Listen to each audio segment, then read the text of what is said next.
Hello guys, welcome to my mini blog. এই যে train এসে গেছে, তারপর সবাই আমরা উঠে পড়লাম দীঘার উদ্দেশ্যে। এই যে দেখো, আমরা শিয়ালদা নেমে গেছি। এই যে বড় বউ আগে আগে পালাচ্ছে, এটা আমার বর, আর এই যে আমি। তারপরে এই যে উবের নিয়ে নিলাম স্প্যানেট যাওয়ার জন্য। সবাই দেখো কিরম বাইরে এদিক ওদিক দেখছে, আমিও তারপরে একটু বসে বসে বাইরে দেখছিলাম টাইমটা কাটানোর জন্য।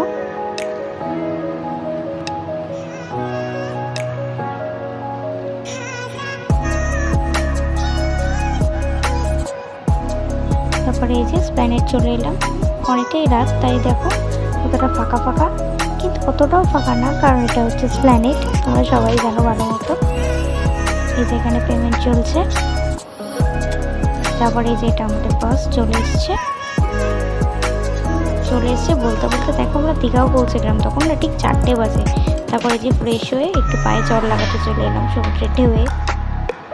তারপর রাত্রিবেলা আমরা যাচ্ছিলাম ঢেউসাগরের দিকে। রাস্তাতে জগন্নাথ মন্দির দেখতে পেলাম, কিন্তু আমরা সেদিনকে যাইনি, কারণ আমাদের না অতটা সময় ছিল না, যে তোমরা হট করে প্ল্যান করে গেছি, এই জন্য সব কিছু দেখার আর কি সময় আমাদের হয়ে ওঠেনি। রাস্তা থেকে এই বাইরে দিয়ে ভিডিও করে নিয়েছি, বেশ ভালো লাগছে কিন্তু। তারপরে যে ঢেউসাগরের সামনে বাইরে দিয়ে কি দারুণ লাগছে, তাই না? এই যে কি সুন্দর লাইটিং, এর ভেতরটা মানে কি বলবো, শুধু লাইটিংয়ে ভর্তি, এত ভালো লাগে না, মানে শুধু ফটো তুলি এদিক ওদিকে এরকম মন চায়।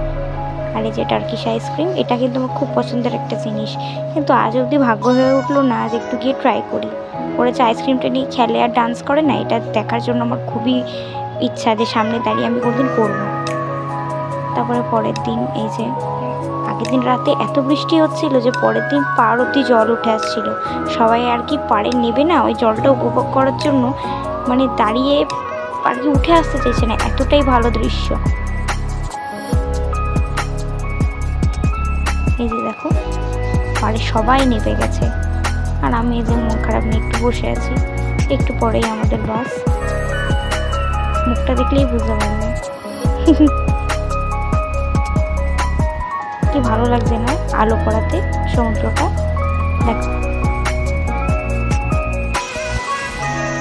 তারপরে এই যে বাসে উঠে পড়লাম, সবাই বসে পড়েছি, বাইরে একটু দেখে নিলাম, টাটা বাই বাই করে দিলাম। তারপর খুবই ঘুম পাচ্ছিল, আমিও আর কি ক্লান্তর মধ্যে। টাটা।